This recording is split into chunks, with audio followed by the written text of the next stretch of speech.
The discovery of condoms in his briefcase was the first thread I pulled. I didn't scream or throw a tantrum.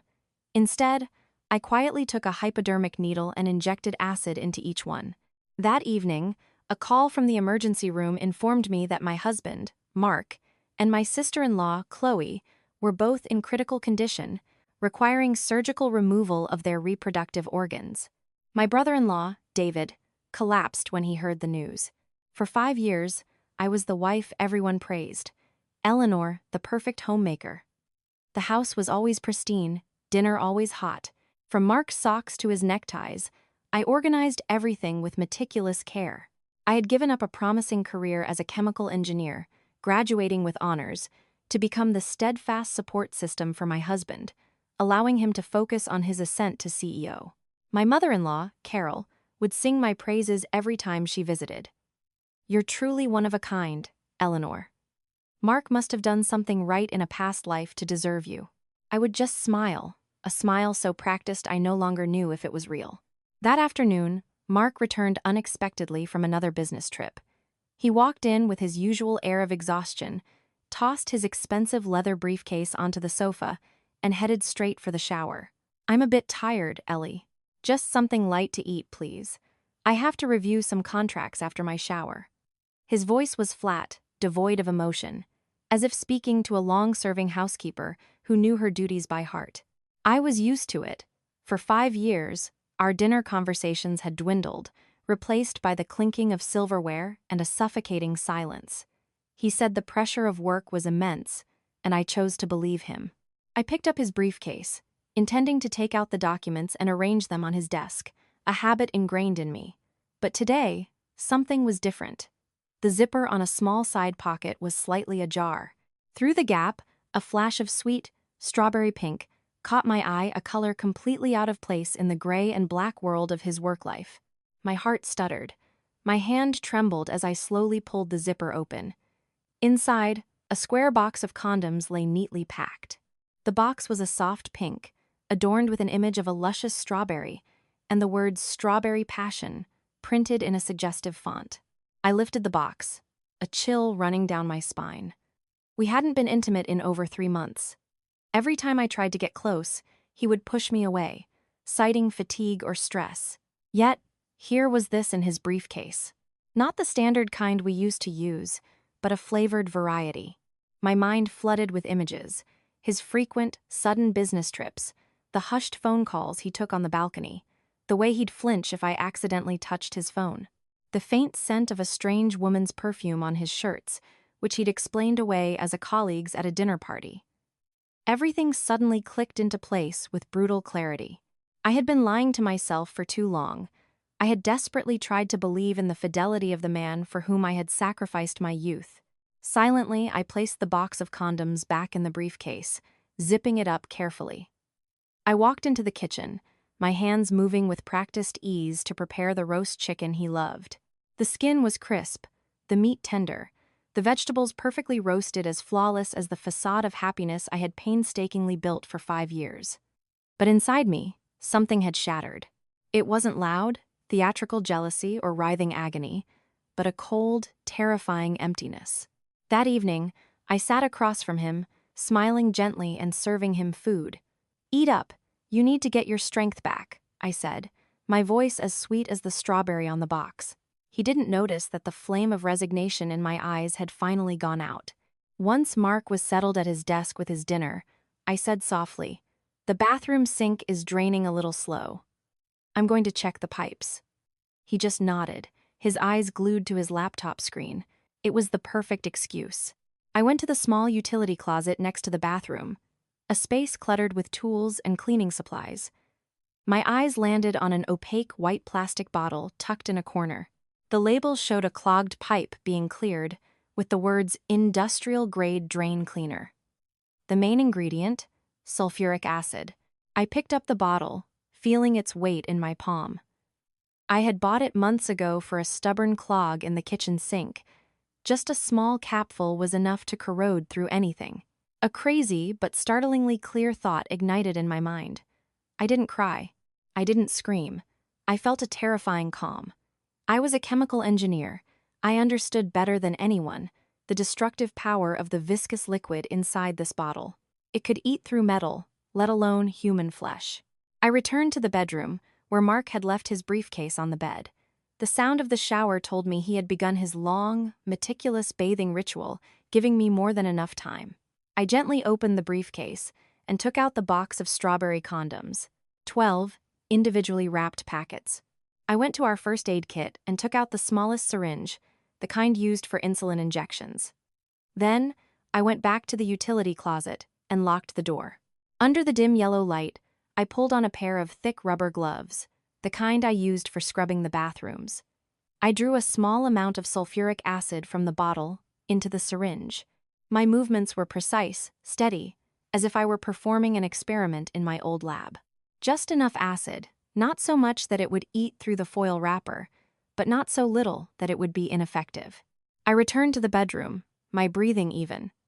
One by one, I carefully pierced the foil wrapper of each condom packet with the tiny needle, injecting the acid inside the delicate latex sheath. The needle was so fine it left almost no trace. I worked mechanically, meticulously. With each injection, I thought of Mark's lies, of my sacrifices, of the youth I had buried in this house. I felt no guilt. I felt only that I was restoring a balance. He had sown the wind, and now he would reap the whirlwind. He had given me the bitter taste of betrayal. I would return to him the bitter taste of acid. When the last one was done, I placed everything back in the box and returned it to the briefcase, exactly where I had found it. I took off the gloves, returned all the tools to the closet, leaving no evidence. Just then, Mark emerged from the bathroom, a towel wrapped around his waist, his hair still wet. "What were you doing in there for so long?" he asked. I smiled my usual demure smile. "Just checking the pipes." "It's nothing, honey. Why don't you get back to work? I'll make you some herbal tea." He suspected nothing and returned to his desk. That night, I lay beside him. For the first time in years, I slept soundly, the deep sleep of someone who has just completed a monumental task. Around 2 a.m., the shrill ring of the phone shattered the night silence. I didn't startle. I had been waiting for this call. Mark stirred beside me, reaching for the phone on the nightstand, but I was faster. I looked at the glowing screen, an unknown number. I answered. "Am I speaking with a family member of Mr. Mark Anderson?" a hurried female voice asked. I replied, my voice a perfect imitation of grogginess. "Yes, this is his wife, Eleanor. What's happened?" "This is City General Hospital. Mr. Anderson and a woman were just brought into the ER in critical condition. Can you come here immediately?" In the background, I could hear the chaotic sounds of an emergency room shouts, beeping machines, and a familiar, desperate cry. A man was screaming a name. "Chloe! Oh God! Somebody help my wife! Chloe!" It was the voice of David, Mark's younger brother. And Chloe, his wife, was my sister-in-law. A cold smile flickered across my lips in the darkness. So, the second fish took the bait. My plan had succeeded beyond my wildest expectations. I had assumed he was with some random mistress, but it was someone from within our own family. How sordid. How utterly vile. A wave of disgust washed over me, but it was quickly suppressed by a feeling of grim satisfaction. I forced a tremor into my voice. "Oh my God, what happened? Is he okay? And who was the woman with him?" The person on the other end sounded flustered. "We're not sure of the details, ma'am. Please, just come as soon as you can. The situation is very serious." I hung up and turned to shake Mark, who was sleeping soundly. Oh, wait, he wasn't here. I was alone in our cold bed. I took a deep breath and began my performance. I switched on the bedside lamp, frantically rummaging through the closet, choosing a simple, slightly disheveled outfit. I looked at myself in the mirror. Messy hair, no makeup. I tried to make my eyes red, as if I'd been crying, but strangely, not a single tear would fall. My heart had run dry long ago. I decided a look of sheer panic and devastation would suffice. I grabbed my purse, hastily stuffing in some cash and my ID. Before leaving, I glanced back at the house. Everything was neat, clean, the same perfect, fake home I had curated, but I knew that after tonight, nothing would ever be the same. I wasn't going to the hospital as a wife worried for her husband.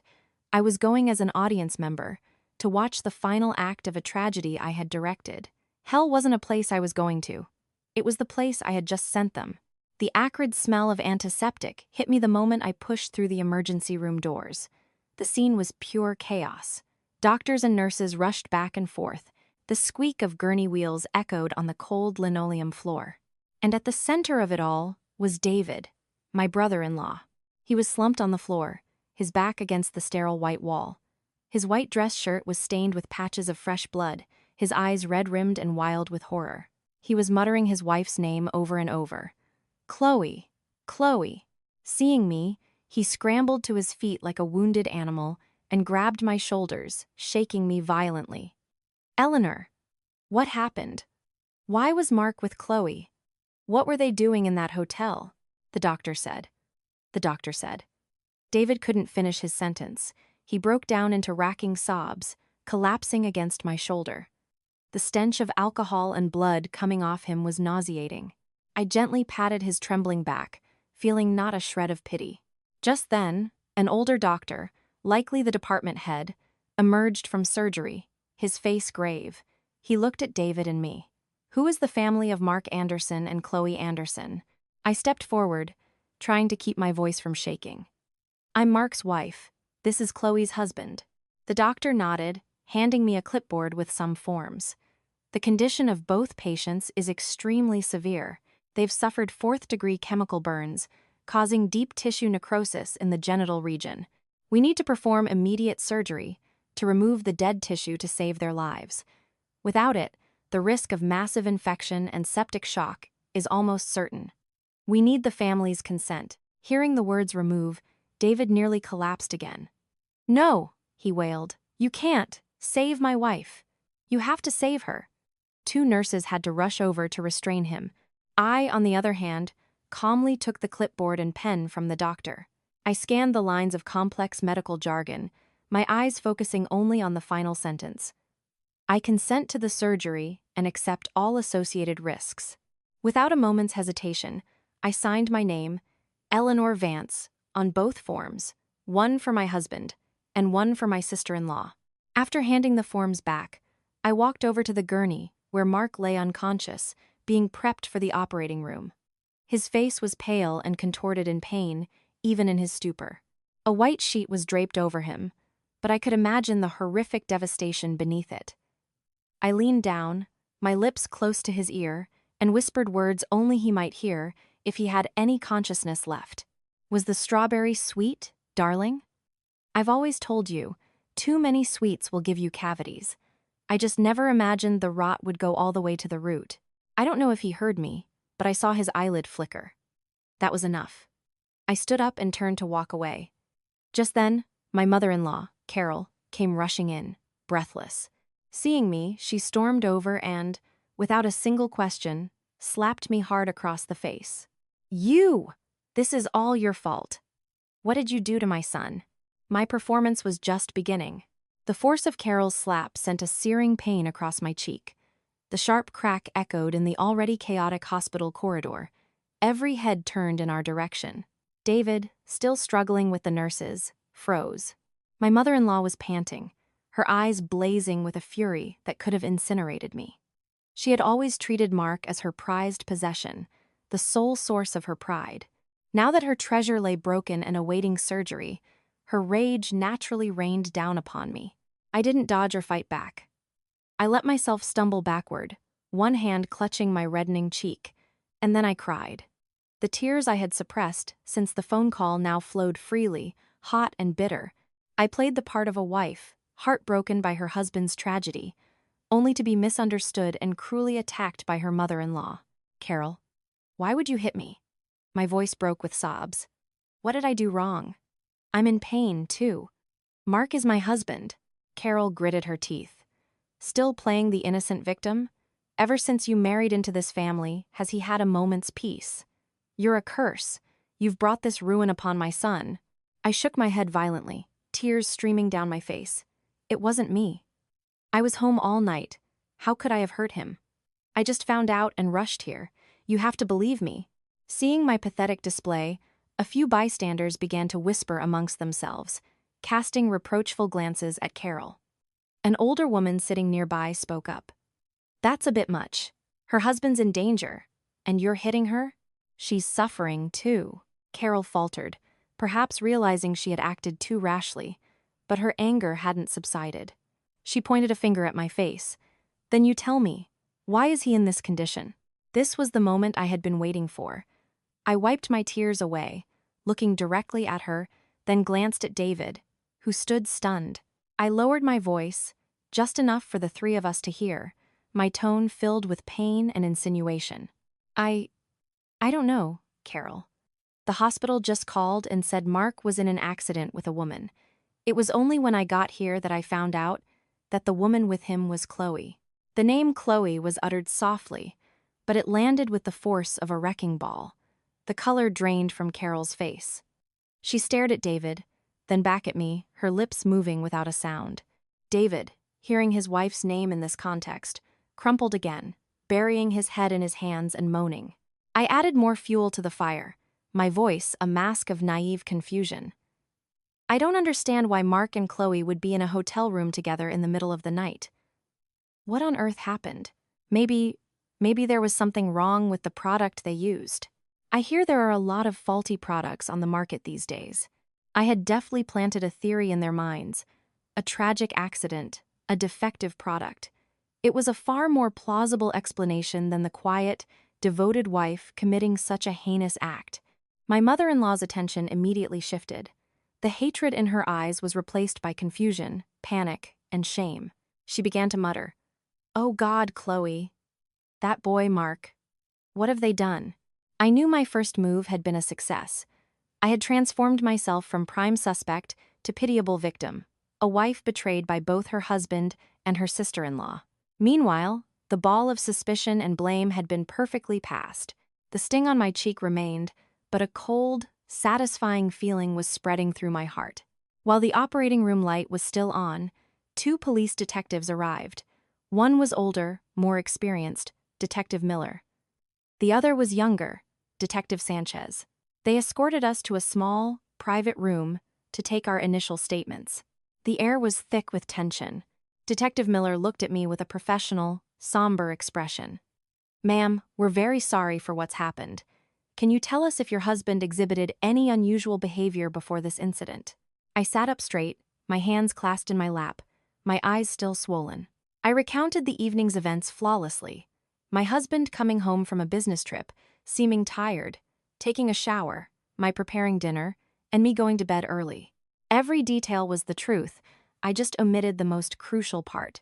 "Did he mention to you that he was going out to meet anyone?" Sanchez asked, his pen poised over his notepad. I shook my head, my voice catching. "No, not a word. I thought he would come to bed after he finished his work. I didn't even know he'd left the house until the hospital called. I truly have no idea why he was with Chloe." I intentionally hesitated at her name, creating a pregnant, meaningful pause. Miller nodded, scribbling something down, then turned to David. "And you, sir? How did you discover the incident?" David, having regained some composure but still looking dazed, recounted his story. Chloe had said she was meeting a girlfriend. When it got late and she didn't come home or answer her phone, he got a bad feeling. He used a location tracking app on his phone and found her position at a hotel. As he approached, he saw the ambulance, lights flashing. He ran inside to the horrific scene. David's testimony inadvertently provided me with the perfect alibi and cemented their narrative. They had been having a clandestine affair at a hotel. Miller and Sanchez exchanged a look. They had likely already pieced together their own version of the events. A family scandal, an accident caused by some product. When the police left, the surgery was finally over. The doctor informed us that both Mark and Chloe were out of immediate danger, but the consequences were devastating. They were moved to the intensive care unit. I waited until Carol and David, exhausted, had drifted off to sleep in the waiting room chairs. Then, I slipped into Mark's hospital room alone. He had just regained consciousness, still weak. The anesthesia was wearing off, and waves of agony were beginning to wash over him. When he saw me, a flicker of fear appeared in his eyes. "Ellie," he rasped. I pulled a chair to his bedside, my face a blank mask. How are you feeling? Should I get the nurse? Why? He managed to ask. Why did this happen? A corner of my mouth turned up in a smile he had never seen before. I was about to ask you the same thing. Why were you in a hotel room with my sister-in-law? I thought you were tired from your business trip. Mark avoided my gaze, stammering. No, it's not what you think. Chloe and we just met up by chance. We were there to discuss business. Discuss business. A clumsy, pathetic lie. I didn't even bother to call him on it. Just then, David pushed the door open. He must have woken up and, not seeing me, gone looking. He saw me with Mark and heard his brother's absurd excuse. David's rage erupted. Discuss business? You lie without even blinking. You two were in a hotel in the middle of the night to discuss business? Do you take me for a fool? David roared, lunging forward and grabbing the collar of Mark's hospital gown. David, what are you doing? Let go! Mark protested feebly. I'm going to kill you. You stole my wife. You ruined my family. The fight between the two brothers created chaos in the room. I simply stood up and stepped back into a corner, observing the angry accusations, the furious confessions they hurled at each other. These were the missing pieces I needed. I learned their affair wasn't a recent fling. Everything was coming to light, exactly as I had intended. In the days that followed, a heavy, funeral-like gloom settled over our family and the hospital.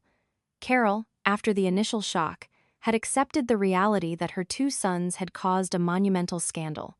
She stopped blaming me, replacing it with a dreadful silence and long, weary sighs. David was a ghost, spending his days in the hospital corridor, drinking and saying nothing. The incident at the hotel was officially ruled an accident by the police, caused by a defective condom containing a powerful chemical irritant. They had collected the box from the scene for analysis. I knew that with standard forensic tests, they would find traces of sulfuric acid. And with such a small amount, combined with my testimony about using drain cleaner earlier, any suspicion, should it arise, would be easily dismissed.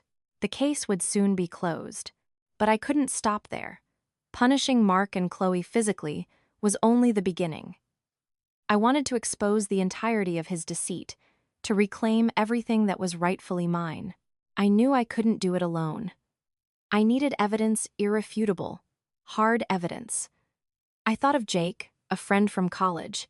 He wasn't the top student, but he was the most resourceful and well-connected.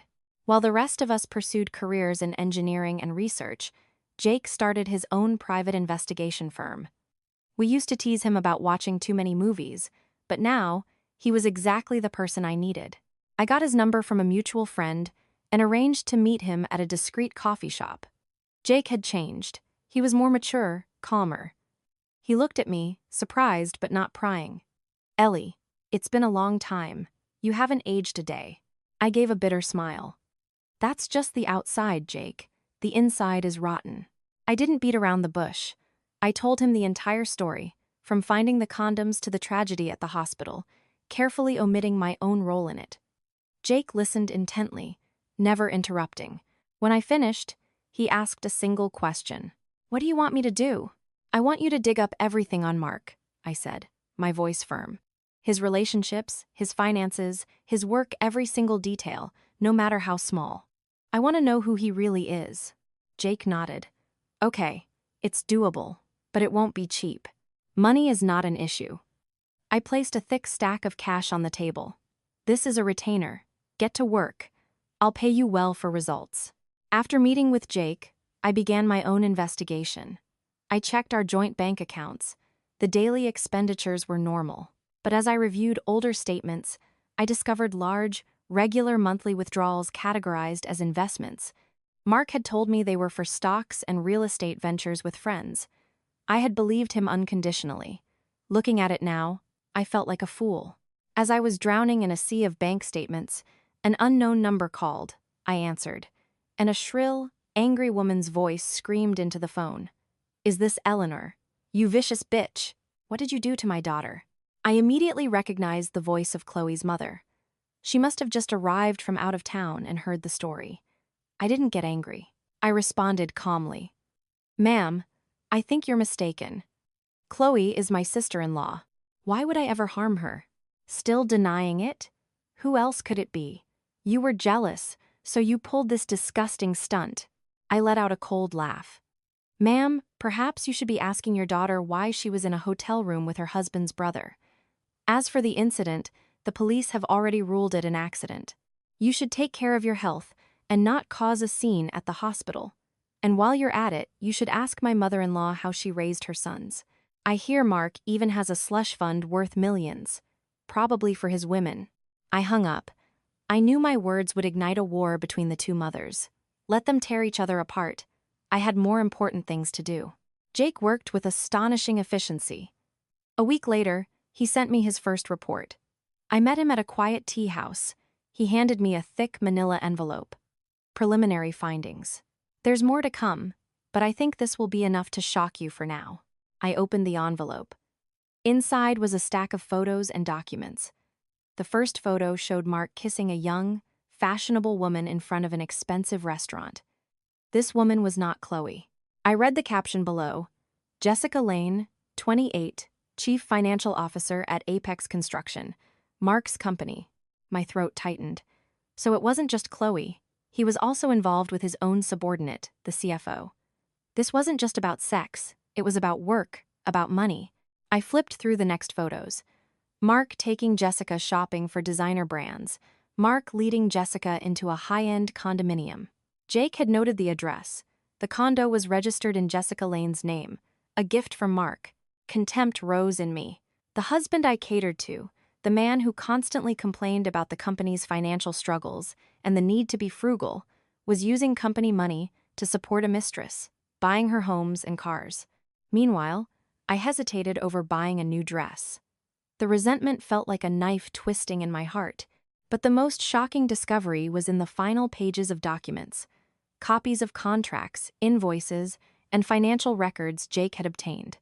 All of them bore the signatures of Mark and Jessica. Jake had circled the irregularities, contracts with shell corporations, fake invoices for non-existent construction materials. The money was funneled through multiple accounts before disappearing. Jake had written a number at the bottom of the report. Based on my preliminary estimates, your husband has embezzled at least $2 million from the company's public funds over the last 2 years. And that CFO was his primary accomplice. $2 million. The number stunned me. It was beyond anything I could have imagined. This wasn't just an affair anymore. This was a federal crime. Fraud, embezzlement. Mark hadn't just deceived me. He had deceived the shareholders, the people who had entrusted him with the company. I closed the folder, my hands shaking with rage. Thank you, Jake. Keep digging. I want to know where that $2 million went. I want to know everything he used it for. Jake nodded. Don't worry. I'll find it. I left the tea house, my mind in turmoil. I thought I knew the depths of Mark's depravity, but I was wrong. The man was a bottomless pit of lies and cruelty. He had played me for a fool for 5 years. He had used my love and sacrifice as a cover for his filthy deeds. The rage inside me had now transformed into something else. A cold, steely resolve. I wouldn't just ruin him. I would make him pay for every single one of his crimes. My plan for revenge now had a new, much larger, and far more devastating objective. A few days after my meeting with Jake, as I was trying to piece together the evidence of Mark's embezzlement, my phone rang again. It was Jake. His voice was unusually urgent. Ellie, can you meet me? The usual place. I have something critical. I can't say it over the phone. A sense of foreboding washed over me. I hurried to our meeting spot. Jake was already there, his expression even more solemn than before. He said nothing, just pushed another file across the table toward me. The $2 million. I found where it went. My heart pounded. I had braced myself for the worst. Perhaps Mark had used the money for secret investments, to buy more properties for his mistresses, or for gambling and extravagant living. But the truth Jake uncovered was beyond my wildest imagination. The money hadn't been funneled into any investment accounts or real estate. The entire $2 million, over the course of 2 years, had been transferred in regular monthly installments to the account of a children's hospital in Pittsburgh. I was stunned. A children's hospital? Why? What connection did Mark have to a sick child in a city so far away? Jake seemed to read my mind. He showed me another photograph. It was of a little boy, about 3 years old. His face was pale and gaunt, his hair sparse from chemotherapy, but his eyes were bright and an exact replica of Mark's. Attached was a medical file. Patient name: Samuel Sam Miller. Diagnosis: acute lymphoblastic leukemia, a form of blood cancer. The father listed on the documents was none other than Mark Anderson. The world spun around me. A secret child. Mark had a secret child. The man who had always told me, "We're still young, Ellie. My career comes first. A baby would be too much of a burden right now. Let's just enjoy being married." This man had a 3-year-old son. A suffocating pain seized my chest. This was the ultimate betrayal. It wasn't the nights he spent with his sister-in-law or his young mistress. It was the existence of this child. He had built another family behind my back. He had used the company's money, the legacy of his own father, to pay for his secret son's medical treatments. And what was I in his life? A wife in name only. An unpaid housekeeper to maintain his public image. I let out a laugh, a sound full of bitterness and despair. I had sacrificed my career, my youth, to be a devoted wife, to build a home he only pretended to cherish. I had dreamed of our future children, imagined what a wonderful father Mark would be. It was all a farce. Jake looked at me with concern. "Ellie, are you okay?" I shook my head, forcing back the tears. "I'm fine. Thank you, Jake. This information, it's invaluable." I stood up and walked out like a sleepwalker. I no longer felt angry. In its place was a profound emptiness. Mark had destroyed everything, every last shred of trust and hope I had clung to. He wasn't just an adulterer and an embezzler. He was a monster in human skin, and for a monster, there could be no mercy. After the night I learned the truth about Sam, I barely slept. The image of the frail, pale boy in the medical file haunted me. I hated him. I hated him because he was Mark's son, the living embodiment of the most cruel deception. But deep down, a part of me couldn't hate a child fighting for his life. The conflict tore me apart. I couldn't sit still. I had to go there. I had to see the boy with my own eyes. I had to know the woman who had borne Mark's child. I had to face the truth, no matter how ugly. The next morning, I told my mother-in-law I was feeling overwhelmed and needed to visit my family out of state for a few days to clear my head. Carol, consumed by her own family's implosion, paid me no mind. David was lost in a drunken haze. No one cared where I went or what I did. I didn't go to my family. I went to the bus station and bought a ticket to Pittsburgh. The journey took hours, winding through mountains and countryside. I sat by the window, watching the landscape blur past, my heart heavy. Where was I going? To the place that held my husband's biggest secret. And for what? A confrontation? A public scene? I didn't know. I just knew I had to go. The children's hospital in Pittsburgh was smaller and older than I had imagined. The air was thick with the smell of disinfectant. I easily found the hematology ward. Walking down the hallway, my heart hammered against my ribs. I was afraid of what I would find. I was afraid of seeing Mark there, lovingly caring for the mother and child. I found the room with the name Samuel Miller on the door. Through the small glass window, I peered inside. There was no Mark, no other woman. There was only a small boy lying in bed, his tiny frame almost lost in the white sheets and pillows. An elderly woman, likely a hired caregiver, was dozing in a chair beside the bed. The boy wasn't sleeping. He was staring up at the ceiling, his eyes wide. They were Mark's eyes, but they held none of his father's cunning. They held only the innocence and weariness of a child enduring too much pain. In that moment, all the hatred in me evaporated, replaced by a profound sorrow. What crime had this child committed? He didn't choose to be born. He was fighting death every single day. His existence was my pain, but his life was its own tragedy. I stood there for a long time, unsure of what to do next. Should I turn and walk away, pretending I had seen nothing? Or should I go in and expose it all? The trip, instead of giving me answers, had only raised more questions. It had complicated my clear-cut plan for revenge, throwing it into disarray. I don't know where I found the courage, but I gently pushed the door open and stepped inside. The soft creak of the door startled the caregiver awake. She looked at me quizzically. I offered a gentle smile, keeping my voice as natural as possible. "Hello, I'm a friend of the boy's father. I heard he was sick and came to visit." The woman seemed to believe me. "Oh, please, come in. The poor little thing. He's been so tired lately, hasn't been eating much." I slowly approached the bed. The boy, Sam, turned his head to look at me. As our eyes met, something incredible happened. His tired eyes lit up, his dry, chapped lips parted, and a weak but clear voice called out, "Mommy?" I froze, my feet rooted to the floor. He called me Mommy. Why? I had never seen him before in my life. I looked at the caregiver, my expression one of utter shock. She was just as surprised. "Well now, why would he call you Mommy? His mother's away on a business trip." Then, as if remembering something, she slapped her forehead. "Oh, that's right. His father sometimes shows him a picture of a lady. He tells him that's his mommy, that she's beautiful and smart and has to work far away to earn money for his treatment.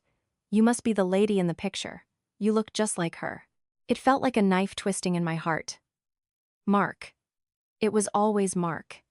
He hadn't just lied to me. He had used my own image to deceive his son. He had fabricated a perfect mother, a happy family, for this boy, while the reality was a tangled mess of betrayal and lies. Why? To soothe his own guilty conscience? To give this poor child a sliver of false hope. His cruelty knew no bounds. Sam, seeing me standing motionless, tried to lift his frail arm, which was tethered to an IV line, towards me. "Mommy, hold Sam." I couldn't bear it. I sat on the edge of the bed and took his small, cold hand in mine. A strange feeling bloomed in my chest. The anger and hatred for Mark were still there, but alongside them was an overwhelming compassion for this child. He was innocent. He was the biggest victim in his father's web of deceit. I said nothing, just sat there, letting him hold my hand. I couldn't explain the truth to him. I couldn't say, "I'm not your mother. Your mother is some other woman, and I am the wife your father betrayed."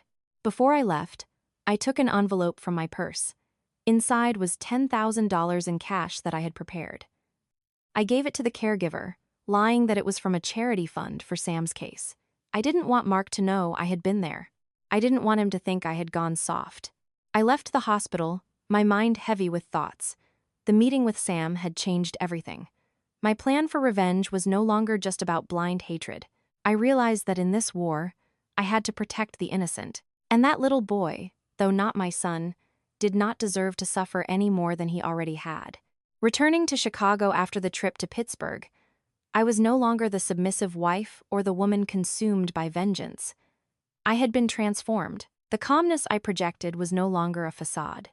It was a genuine strength from within. I knew what I wanted and what I had to do.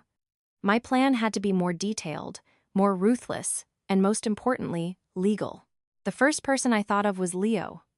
Leo Sterling, a classmate from college who had once pursued me. He was brilliant, sharp, and even back then, was known for his formidable debating skills. After graduation, instead of going into engineering, he went to law school.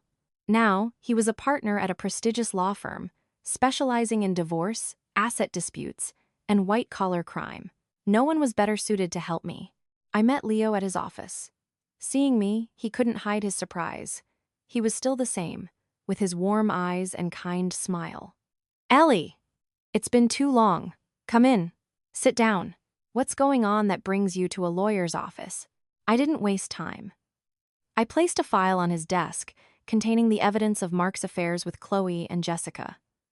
Leo's expression grew serious as he looked through it. "This is messy, but if it's just a divorce, with this evidence, you'll win hands down." I shook my head. "There's more, Leo." I placed another, thicker file on his desk, all the evidence of the $2 million embezzlement scheme. This time, Leo's brow furrowed. He read every page, every number, carefully. $2 million. That's a significant sum. "This isn't just a civil matter anymore, Ellie. This is a federal crime. If this comes to light, your husband won't just lose his assets, he'll go to prison. That's exactly what I want, I said, my voice cold as ice. Leo looked up at me, a hint of awe in his eyes. He didn't ask why or tell me to reconsider. He just nodded. All right, if you're determined, I'll help you see this through. I'll draft the divorce petition and the criminal complaint. We'll do everything by the book. Just as I was discussing the plan with Leo, an unknown number called. I hesitated, then answered. A deep, gravelly man's voice was on the other end. Miss Vance, this is Daniel Harrison, a shareholder at Apex Construction. Harrison. I remembered him. He was my father-in-law's best friend and co-founder of the company. After my father-in-law passed away, he stayed on to help Mark. But I always sensed a tension between them, a polite but firm rivalry. Hello, Mr. Harrison. How can I help you? I heard about what happened to Mark. It sounds like he'll be out of commission for a while. The company is in chaos without a leader. I'd like to talk to you, if possible. I understood his intentions immediately. With Mark down, this was Harrison's golden opportunity to seize control. But instead of feeling threatened, I saw it as my own opportunity. I needed someone with influence inside the company. Of course, Mr. Harrison, I have some things I'd like to discuss with you as well. I hung up and smiled at Leo. It seems I'm about to gain another ally. Leo looked at me and shook his head with a small smile. Ellie, you've changed. You're not the quiet, gentle girl I remember from college. I took a sip of my tea, its bitter taste spreading in my mouth. Circumstances change people, Leo. Even a worm will turn. And I am no worm. I now had a brilliant lawyer, a resourceful private investigator, and soon, a major shareholder on my side. The pieces were being arranged on a chessboard of my own making. An emergency board meeting for Apex Construction was called at Mr. Harrison's request. With CEO Mark Anderson unable to attend for medical reasons, I, as his legal spouse and proxy, walked confidently into the boardroom. My presence stunned everyone. They looked at me with a mixture of curiosity, scrutiny, and thinly veiled contempt. In their eyes, I was just a housewife who knew nothing about business. Mr. Harrison, seated at the head of the table, cleared his throat. Ladies and gentlemen, as you know, our CEO is currently incapacitated. The company's financial situation is precarious, and several projects have stalled. I propose we elect an interim leader to guide us through this difficult period. A few board members nodded in agreement. I knew this was a play orchestrated by Harrison to consolidate his power. He looked at me with feigned sympathy. Eleanor, my dear, you're a woman, and you're going through a difficult time with your family. I'm sure you don't want to be burdened with company matters. You should focus on taking care of Mark. Leave everything here to us. It was a polite but condescending dismissal.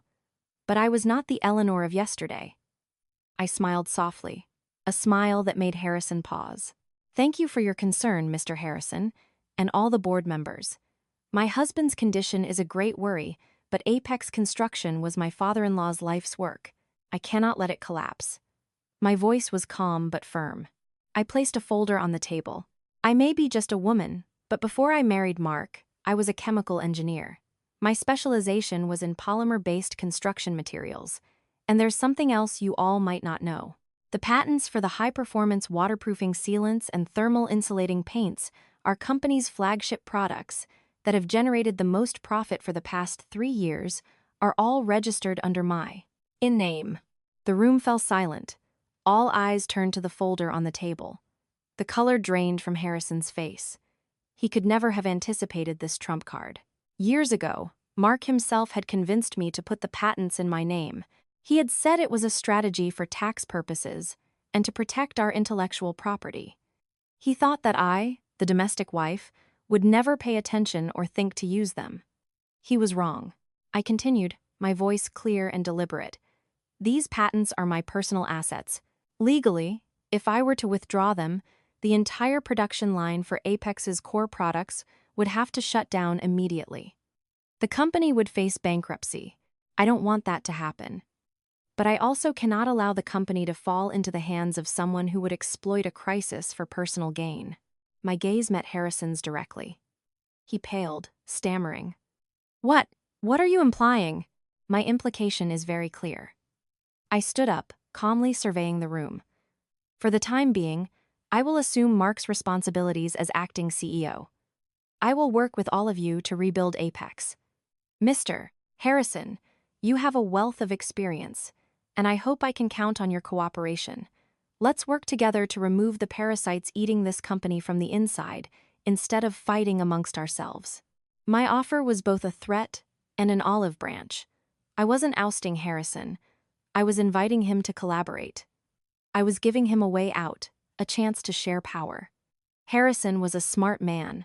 He knew that if he fought me now, he would lose everything. After a few tense seconds, he nodded, albeit reluctantly. Very well. If that's your decision, you have our support.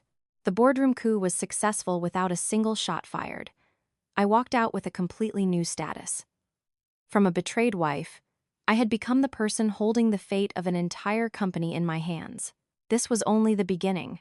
After stabilizing the situation at the company, my next target was David. My brother-in-law was still drowning his sorrows in alcohol. I knew that beneath his despair lay a smoldering fire of resentment, hatred for the brother who stole his wife, for the wife who betrayed him, and a lifetime of frustration from living in Mark's shadow. This was his weakness, and I would exploit it. I met him at a dive bar by the river, a place private enough for a serious conversation. He showed up looking disheveled, reeking of cheap whiskey. I said nothing, just poured him a glass and pushed it toward him. Drink up. You need to clear your head, I said. He downed it in one gulp and stared at me with bloodshot eyes. Why did you call me here? To laugh at me? The cuckolded husband whose wife is now an invalid. It's pathetic, isn't it? I shook my head, my voice soft and empathetic. I was betrayed too, David. Why would I laugh at you? I called you here because we're in the same boat. We should help each other. He scoffed. Help? What's left to help? It's all over. It's not over. I looked him straight in the eye.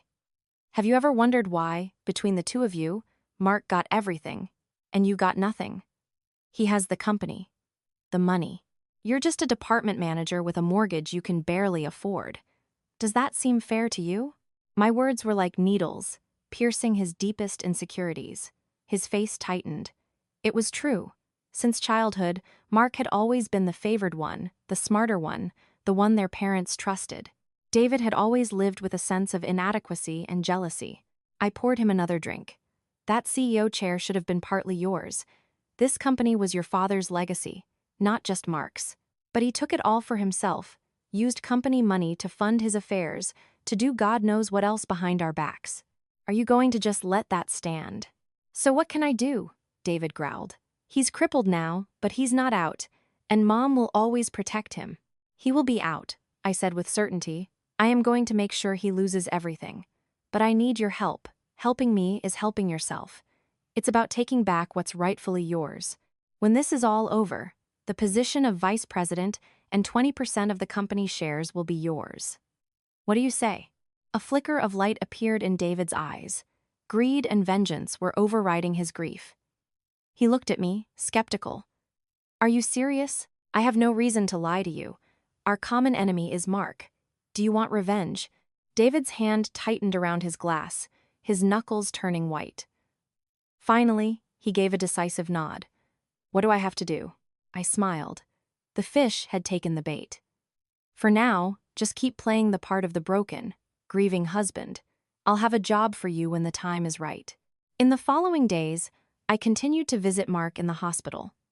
I brought him soup, fruit, and played the part of the dutiful wife. But in the water pitcher I brought for him each day, I crushed a few sleeping pills and laxatives. The dosage was minuscule, not enough to be dangerous, but enough to ensure his already weakened body could never fully recover. He grew progressively weaker, perpetually tired, drifting in and out of a medicated haze. I was slowly, methodically eroding him, body and soul. After seizing control of the company and turning David to my side, the last person I needed to deal with was my mother-in-law. Over the past few weeks, Carol had regained her composure, but instead of reflecting on her son's wrongdoings, she had started blaming me. She claimed that because I couldn't keep my husband happy, because I hadn't given him a child, Mark had strayed. Her selfish, irrational logic made me realize no mercy could be shown to this woman. I chose an evening when we were alone in the house.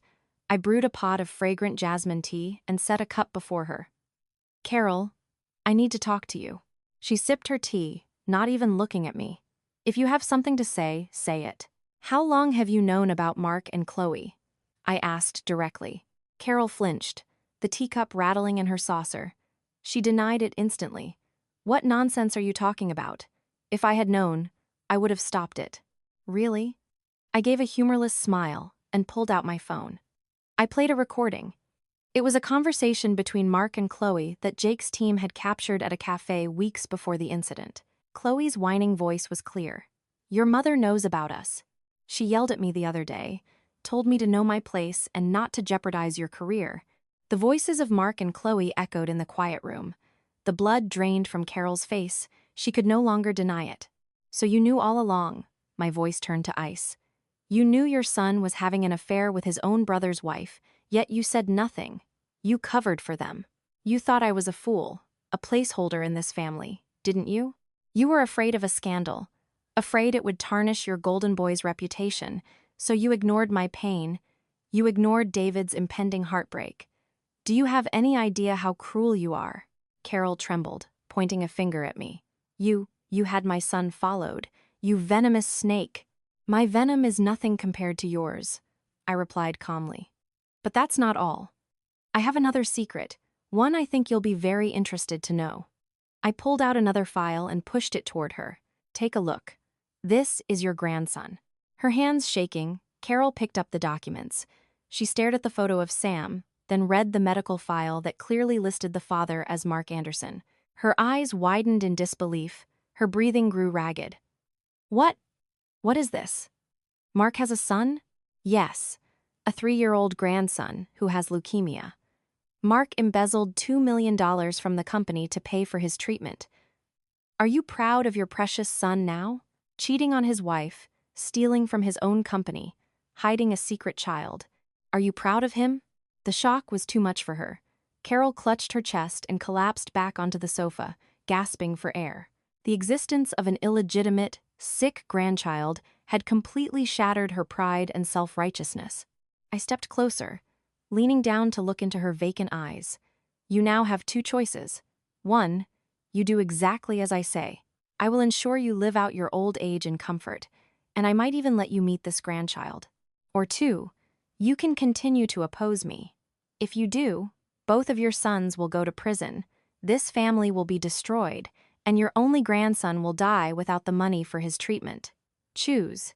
Faced with my ultimatum, Carol completely broke down.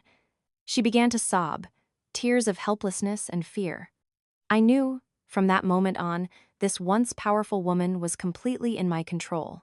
While I was busy with my family and corporate wars, Leo and Jake were quietly digging into Mark's deeper secrets.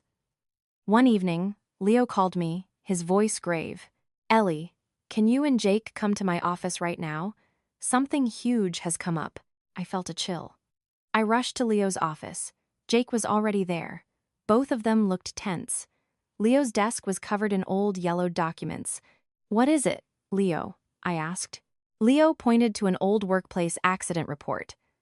"Do you remember your trip to West Virginia? Where Mark's son is being treated. We followed the financial trail and uncovered something shocking related to a resort construction project Apex built there 5 years ago." My heart clenched. West Virginia, 5 years ago.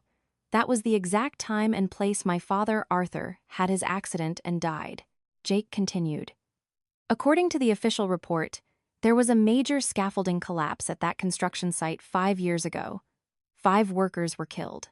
But the strange thing is, your father's name, Arthur Vance, is nowhere on the official list of victims or compensation records. It's as if his existence was wiped from every related document." My legs felt weak. "That's impossible. My father died there. My mother identified his body. We found someone," Leo said, his voice gentle but firm. "An old construction worker from that site. He quit and has been living in hiding ever since. He told us the scaffolding collapse wasn't an accident. It was because the project was cutting corners, using substandard materials to rush the job. Your father was a foreman. He discovered what was happening and threatened to blow the whistle. And then the accident happened. This witness believes it was murder, to silence him. Ice flowed through my veins. And my mother? She died in a car crash a year later. That's the most horrific part, Leo said, showing me another report. Your mother's accident was highly suspicious. The truck that hit her was a hit and run, never found. The driver who eventually confessed was a known drug addict who disappeared off the face of the earth after his short prison sentence. We suspect that after your father died, your mother started her own investigation, found out the truth, and she was silenced, just like him. I collapsed into a chair, my mind blank. My parents didn't die in accidents. They were murdered. And the person behind it all was Apex Construction. The project manager for that West Virginia resort 5 years ago was Mark. So when he came after me, I whispered. Leo nodded, his eyes full of sympathy. It's highly likely. After you lost both your parents, Mark conveniently appeared to comfort and support you. You were at your most vulnerable, an easy target for his trap. By marrying you, he not only got a devoted wife but also gained control over your inheritance and, most importantly, silenced the last person who could ever reopen the case of your parents' deaths. Your marriage, from the very beginning, was part of a monstrous conspiracy, Ellie. The truth was the final, brutal stab to my already wounded heart. This wasn't just betrayal. This was a crime beyond forgiveness. The man who had shared my bed for 5 years, the man I had loved and sacrificed for, was the very monster who had destroyed my entire family. Tears would no longer come, only a fire of pure hatred, burning hotter and fiercer than ever before. Mark, you will pay. Not just with your freedom. Your life will not be enough to atone for this. On the day of the divorce hearing, I chose a simple but elegant black dress. I wore minimal makeup, just enough to cover the dark circles under my eyes, but retaining a look of weary sorrow. I sat at the plaintiff's table with Leo by my side, his expression calm and confident. Across the courtroom, Mark sat in a wheelchair, looking gaunt and haggard. His physical injuries, combined with the months of mental torment I had inflicted, had turned the once dashing CEO into a broken man. Beside him was his lawyer, a young, inexperienced man. With his assets frozen, Mark clearly couldn't afford anyone better. Carol and David sat in the gallery behind him, their heads bowed. The trial began. After I stated my reasons for divorce, adultery, emotional abuse, and irreconcilable differences, Mark's lawyer immediately tried to paint a picture of Mark as a model husband who had made a small mistake under work pressure, accusing me of exaggerating to claim his assets. This was Leo's cue. He stood up and calmly requested to present evidence. The first piece was security footage from the hotel, clearly showing Mark and Chloe entering the room together. Next were the photos of Mark with his mistress, Jessica, the receipts for designer goods, the deed to the condo in her name. With each piece of evidence, a murmur went through the courtroom. Mark's lawyer began to fidget, wiping sweat from his brow. Mark stared at the floor, his hands gripping the arms of his wheelchair. Your Honor, Leo's voice boomed. My client was not just deceived by one affair, but by a pattern of infidelity. Mr. Anderson trampled on the dignity and love of a wife who sacrificed everything for him. But Leo was just getting started. He then presented the evidence of Mark's embezzlement, the forged contracts, the fake invoices, the flow chart of the $2 million. Not only is the defendant a faithless husband, Leo declared, he is a criminal who stole company funds for his personal use. By now, Mark's lawyer was speechless. But Leo still had his trump card. He requested to call witnesses. The first person to take the stand was my mother-in-law, Carol. As I had instructed, she tearfully confessed that she had known about the affair, but kept silent out of fear of breaking up the family. She took all the blame, begging the court for leniency for her son. Her performance only served to solidify my image as the blameless victim. The next witness was David. He walked to the stand, his eyes burning with hatred as he looked at Mark. He recounted how he discovered the affair, confirming it had been going on for a long time. The testimony of his own brother was the final nail in the coffin for Mark's character. I sat there, a silent observer. I didn't cry or gloat. My face held only a deep, profound sadness, the sadness of a woman who had lost everything.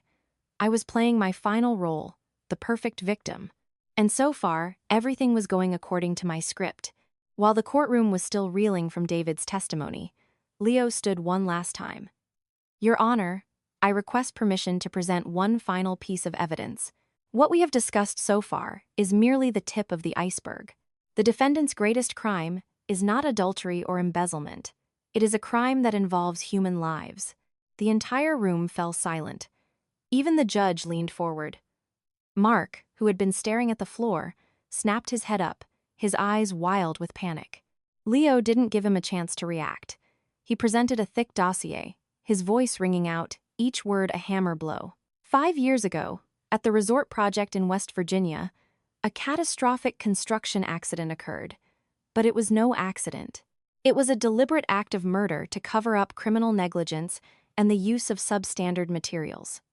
One of the men murdered that day was Mr. Arthur Vance, the father of my client, Miss Eleanor Vance. A gasp went through the room.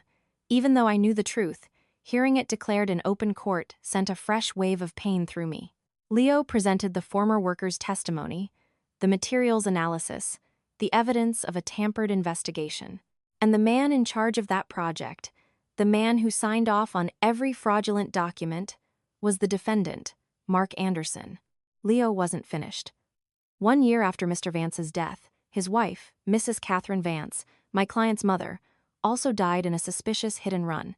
We have evidence she had uncovered the truth about her husband's death and was silenced. Leo presented the proof of payment to the driver. Finally, Leo turned and looked directly at Mark, his gaze as sharp as a razor. And immediately after Eleanor became an orphan, the defendant swooped in, using sweet words to prey on a grieving, vulnerable young woman. The sole purpose of this marriage, from its inception, was to seize her assets and to silence the last person who could ever expose his horrific crimes. At that, Mark finally broke. "No, you're lying. It's all lies," he screamed, trying to heave himself out of his wheelchair. But his legs gave out, and he crashed to the floor. The courtroom erupted in chaos. Carol fainted. David sat frozen in shock. The judge slammed his gavel, demanding order. But it was all over. The final verdict was as I expected. The divorce was granted. All marital assets, the house, the cars, and the majority stake in Apex Construction were awarded to me, as Mark was the party at fault. But that wasn't all. The court recommended that the district attorney's office open a criminal investigation into Mark Anderson for embezzlement and for his connection to the deaths of my parents. Mark completely collapsed. He was handcuffed and led away, right there in the courtroom. His last look at me was one of pure hatred, mixed with utter despair. I watched the man who was once my husband, the monster who destroyed my family, be taken away by the law. I felt no satisfaction, only a vast, hollow emptiness. Justice had been served, but it could not bring my parents back. After the trial, it seemed like everything was settled. But one large question remained. The child, Sam. Who was he really? Who was his mother? Why had Mark gone to such lengths to hide him? I decided to do something I should have done earlier.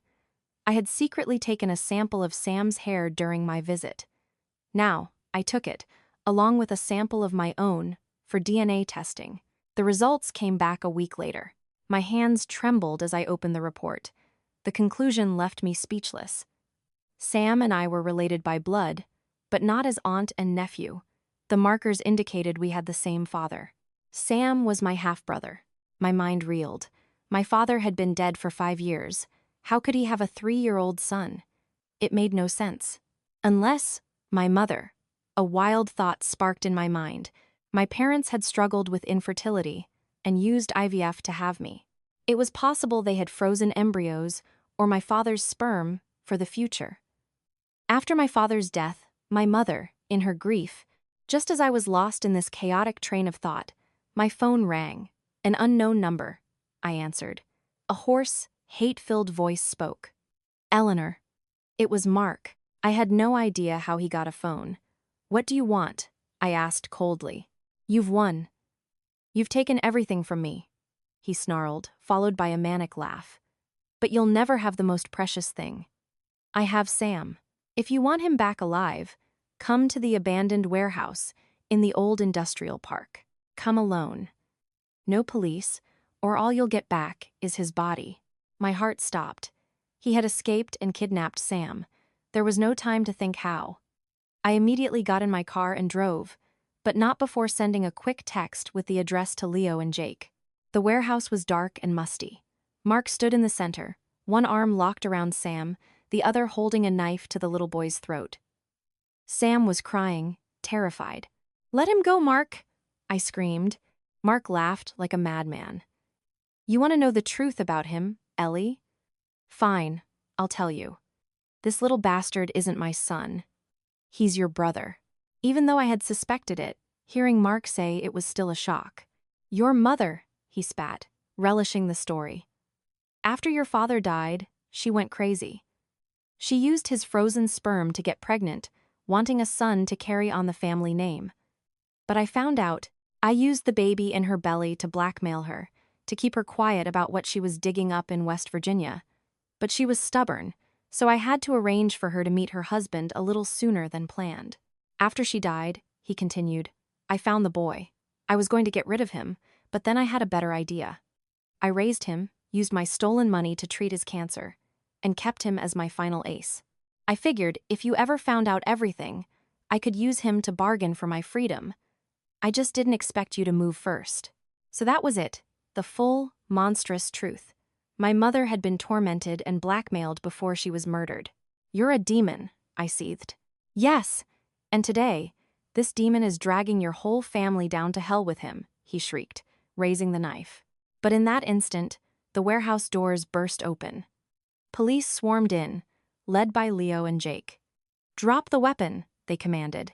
Panicked, Mark shoved Sam toward me and made a desperate dash for a window, but there was no escape. After a brief struggle, he was apprehended. I rushed to Sam and pulled him into my arms.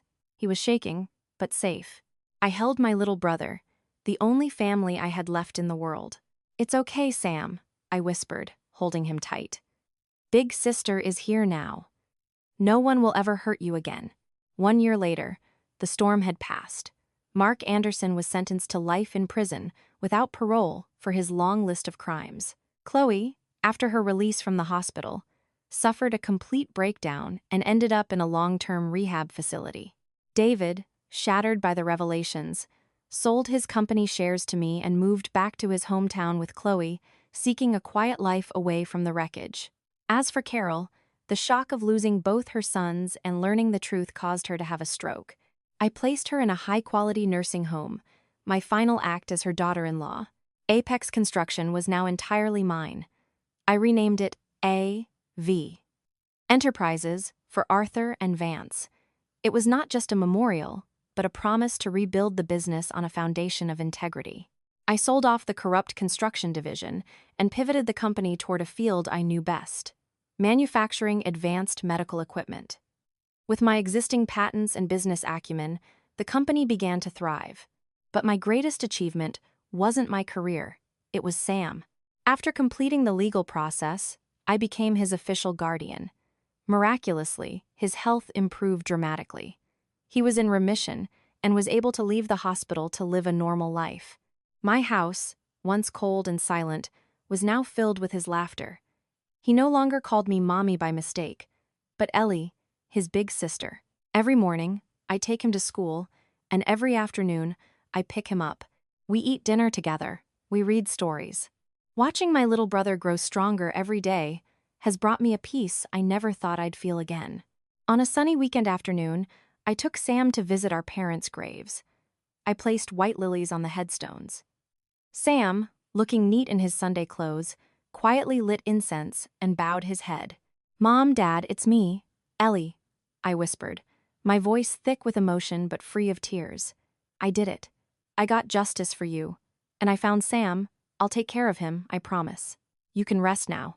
The gentle breeze carried the scent of fresh-cut grass.